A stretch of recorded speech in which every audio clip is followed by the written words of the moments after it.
A Queens cemetery vandalized, damaged, and neglected is getting a facelift. Greg Sergel tells us how some volunteers are taking action.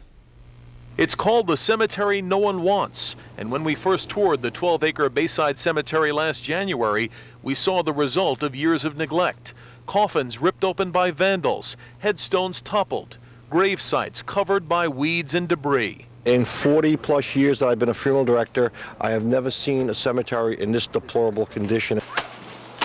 But the troubled past of this 150-year-old Jewish cemetery is now being wiped away by a crew of some 50 Mormons from neighboring Richmond Hill.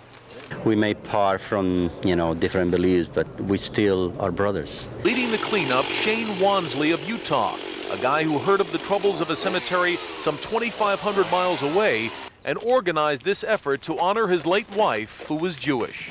I'm either one, I'm part of the problem, or I'm part of the solution. No more said and done. Also part of the solution, a group of funeral directors from New York who next week will begin reinterring the some 24 remains disturbed by vandals, all done at no charge. It's music to the ears of Dan Werlin, the president of the Manhattan congregation that owns the cemetery but can't afford its upkeep.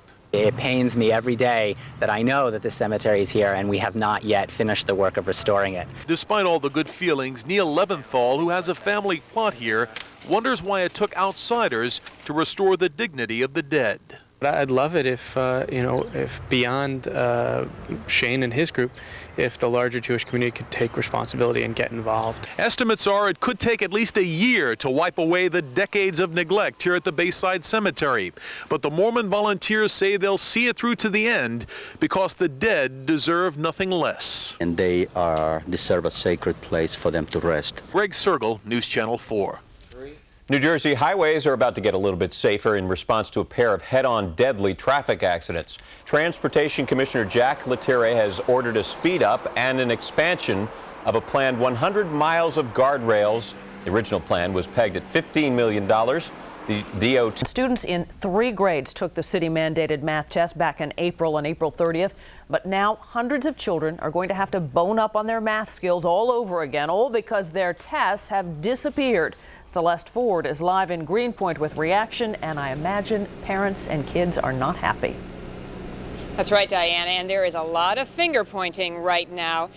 All we know for certain is that the 3rd, 5th, and 6th pounds, you don't want to be reminded. When I realized I was removing myself from our family's memories, I called Jenny Craig. Jenny Craig's Ultimate Choice program gives you personal support with simple ways to lose weight that fit the way you live. I lost 50 pounds with Jenny Craig, and I feel great about myself again. And I've got the pictures to prove it. Lose 20 pounds for just $20 plus the cost of food. Call 1-800-JENNY20 now. Jenny Craig, it works.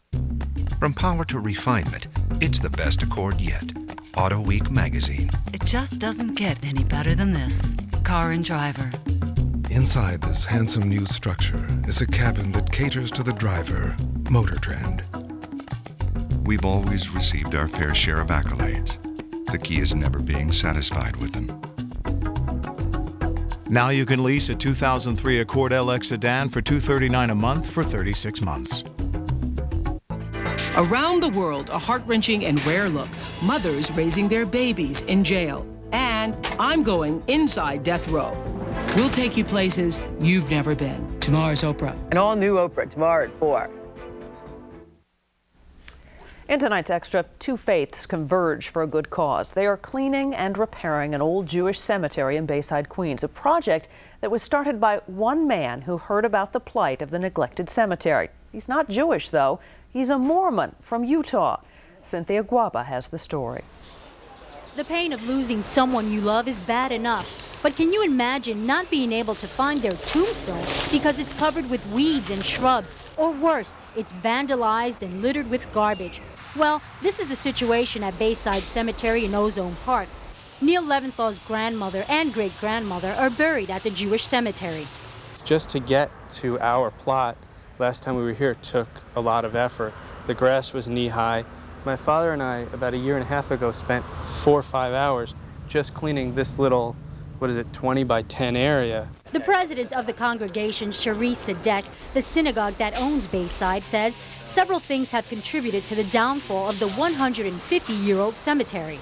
Money, I would say, is the largest area. Also, it's a very old cemetery. Most of the people who are buried here, their families don't live here anymore. Pull the major growth out. But rescue is on the way. This morning, Shane Wamsley, a Mormon, flew in all the way from Utah. He read an article about the situation at Bayside and felt he had to do something about it. He also wanted to pay tribute to his late Jewish wife. The primary purpose is to restore respect, honor, and sacredness to this ground that has been desecrated. Over the next 4 or 5 days, more than 1,000 volunteers from local community groups, youth clubs, and Christian organizations will try and revitalize the cemetery. I think after this project is finished, it's going to look so beautiful and everybody's going to be able to enjoy it. And I just think it's a wonderful thing to do. Organizers say the cleanup efforts will continue throughout the rest of the year. 40 or more volunteers will be coming here on a weekly basis to make sure the sacred place remains clean. In Ozone Park, Queens, Cynthia Guaba, ABC 7 Eyewitness News.